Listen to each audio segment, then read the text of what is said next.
Eerie, atmospheric music begins and fades slightly into the background. Have you ever looked in a mirror and felt like something was looking back? Not just your own reflection, but something else. Something watching from the other side of the glass. Well, today we are diving into a story that will make you think twice before you ever trust a mirror again. This is the chilling tale of the Brighton Mirror, a story that blurs the line between reality and a nightmare you can't wake up from. Our story begins in Brighton, a vibrant coastal city in the UK, known for its pebbly beaches and quirky antique shops. It was in one of these dusty, treasure-filled stores that our main character, a man named Alex, found something that would change his life forever. He was a collector of vintage furniture, always on the lookout for unique pieces with a history. One afternoon, he stumbled upon an ornate, full-length mirror. It was beautiful, with a dark, carved wooden frame depicting strange, almost unsettling floral patterns. The glass itself was thick, slightly warped with age, giving reflections a subtle, dreamlike quality. The shop owner didn't know much about it, only that it came from an old estate that had been abandoned for decades. Alex, captivated by its Gothic charm, bought it without a second thought and brought it home to his small apartment. He placed it in his bedroom, directly opposite his bed. That first night, nothing seemed out of the ordinary. But on the second night, he woke up suddenly, around 4 a.m. The room was dark, but a sliver of moonlight cut through the curtains, illuminating the mirror. He sat up, and as he did, he noticed something strange. His reflection in the mirror. It seemed to lag, just for a fraction of a second, before it mimicked his movement. He blinked, rubbing his eyes, and chalked it up to being half asleep. Just a trick of the light, he told himself, but the next night it happened again. He woke with a jolt, heart pounding. He stared at the mirror, and this time, he was sure of it. When he moved his head, his reflection stayed perfectly still for a solid second before catching up. A cold sweat broke out on his forehead. Was he losing his mind? Sleep deprivation? He tried to rationalize it, but the feeling of unease was a heavy weight in his chest. Over the next few days, the phenomenon became more pronounced. Sometimes he'd walk out of the room, and in the corner of his eye, he'd see his reflection linger for a moment, standing there alone before vanishing. This is where the story takes a truly terrifying turn. Alex, now convinced he wasn't just imagining things, decided he needed proof. He was a logical person, a skeptic at heart. He figured there had to be an explanation. Maybe it was a strange optical illusion, caused by the old glass. Or maybe, just maybe, he was having some kind of psychological break, so he decided to conduct an experiment. He set up a high-definition camera on a tripod in the corner of his bedroom, aimed directly at the mirror, ensuring both he and his reflection were in the frame. His plan was simple. He would record himself walking into the room, standing in front of the mirror, and then walking out. He needed to see what the camera captured. The night of the recording was March 14th, 2010. He started the camera at 4 a.m., a time when the strange occurrences seemed most frequent. The timestamp on the footage reads 4:06 a.m. when he walks into the frame. He stands before the mirror, his face a mixture of fear and determination. He looks at his reflection, then at the camera, as if to say, "Here we go." He stands there for about 30 seconds, perfectly still.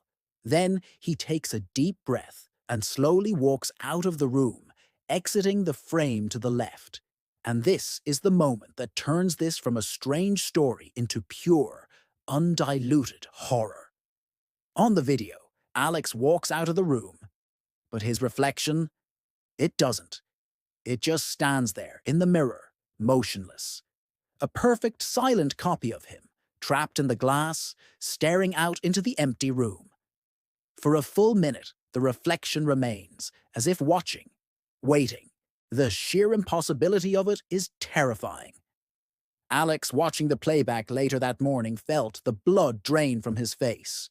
He watched it again and again, scrubbing through the footage frame by frame. It was real. There was no glitch, no trick. He showed the footage to his friends. They were speechless, their skepticism melting away into disbelief and fear. Someone suggested he send it to paranormal investigators and video experts. He did. The responses he got back were all the same. The footage was authentic. There were no signs of digital manipulation, no CGI, no editing tricks. It was a single, uninterrupted shot. The experts were baffled, offering no logical explanation for what they were seeing. They called it one of the most compelling pieces of paranormal evidence they had ever encountered. But the worst was yet to come.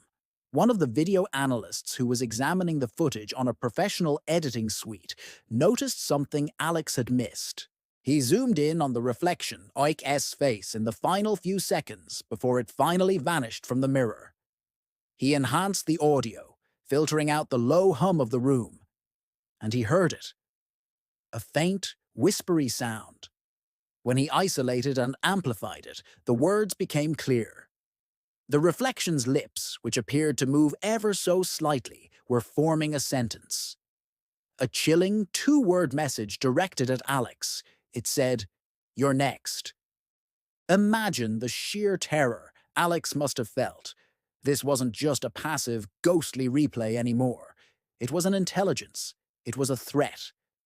He immediately got rid of the mirror. He didn't sell it. He didn't give it away. According to his friends, he took it to a remote location, smashed it into 1,000 pieces, and buried the fragments. For a while, it seemed like the nightmare was over. He moved to a new apartment, tried to put the whole ordeal behind him, and refused to speak about it. He tried to reclaim his life from the shadow of that haunted object. But the story doesn't end there. About a year after he destroyed the mirror, Alex disappeared, completely vanished without a trace. His friends and family reported him missing. The police investigated but found no signs of foul play, no note, nothing. His apartment was untouched, his car was in its usual spot, his wallet and phone were left behind. It was as if he had simply ceased to exist. The case eventually went cold, another name on a long list of unsolved disappearances. And now for the final, horrifying twist. Years later, a new antique mirror surfaced in a small shop in another part of the country. Its frame was distinctive, a dark, carved wood with strange floral patterns. It had supposedly been painstakingly restored from shattered pieces found buried in a field. The new owner, a young woman, was delighted with her purchase. But soon she started experiencing strange things. She'd wake up in the middle of the night, feeling watched. She'd catch movements in the mirror that didn't match her own. One night, terrified, she decided to record it, just as Alex had done. When she played back the footage, what she saw sent her screaming from her house, never to return. In the mirror, it wasn't just her reflection that lingered after she left the room. Standing beside her reflection was another figure, a man. His face was pale and filled with a silent, eternal sorrow. It was the face of Alex. The mirror now held two reflections. The woman's footage, though less widely circulated, tells the final dreadful chapter of this story. The mirror doesn't just record you, it collects you. And now it holds two souls, waiting for the next person to gaze into its depths, waiting to whisper those two terrifying words, "You're next." What do you guys think? Is this just a modern urban legend, a campfire story for the digital age? Or could an object truly hold such a malevolent power? Let me know your theories in the comments below. And if you enjoyed this dive into the darkness, please hit that like button and subscribe for more unsettling stories. Stay safe, and maybe avoid antique mirrors for a while. Thanks for watching.